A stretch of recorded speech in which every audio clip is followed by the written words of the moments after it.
सुजलसँगको मनको कथामा स्वागत छ हजुरहरूलाई। काठमाडौँको भिडभाड र धुलोबाट केही पर टाढा म र पुराना साथीहरू बुढा नीलीकण्ठ डाँडाको टुप्पोमा पुगेका थियौँ। सहर तल बाक्लो देखिन्थ्यो र माथि आकाश खुल्ला थियो, निलो र शान्त। हामीले सधैँ झैँ चटपटी बनाएका थियौँ, अलि मसलेदार, अलिक अमिलो, सधैँ झैँ रमाइलो। ए भाइ, अलि बेसार परिहालिस् है आज, मेरो साथी समीले हाँस्दै भन्यो। मैले उत्तर दिएँ, मसला धेरै परे जीवन जस्तै त होला नि, चर्क। हामी हाँस्दै थियौँ कि एक्कासी मेरो नजर डाँडाको बाटोमा गयो। त्यहाँ एउटी केटी थिइन्, हल्का निलो कुर्ता, जुत्तामा धुलो, कपाल हावासँग खेल्दै थियो। अनुहारमा थकाइ झल्किएको थियो, तर आँखामा शान्ति थियो। हामीतिर आउँदै थिइन्।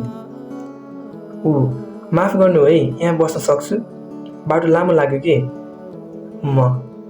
हो, पक्कै बस्न सक्नुहुन्छ, यो ठाउँ हामी सबैको साझा हो। उनी चुपचाप बसिन्। मैले झोलाबाट चटपटे निकालेर अगाडि बढाएँ। चटपटे? हल्का मुसुक्क हाँस्दै। सधैँ मन पर्थ्यो मलाई, खासमा म चुपचाप आउँछु पहाडतिर। आज चाहिँ बटुमा तपाईँहरू भेटिए। त्यो दिन हामी धेरै कुरा गरेनौँ, केही हास्य, केही चुपचाप, तर त्यो चुपचाप पनि संवाद जस्तै थियो। उसको नाम अन्वी रहेछ, नाम जस्तै सरल र गहिरो। त्यो दिनपछि उनी फेरि आइन्, त्यो पहिलो भेट जस्तै आकस्मिक तर एकदम स्वाभाविक। हरेक भेटसँगै हामी नजिक्दै गयौँ, मनका कुरा खोलिँदै गए। उनका आँखामा गहिरो कथा थियो जुन उनी शब्दमा व्यक्त गर्दैनथिन्, तर म बुझ्थेँ उनी मेरो शब्दहरूको मौन उत्तर थिइन्। एउटा साँझ हामी फेरि त्यहाँ पुग्यौँ।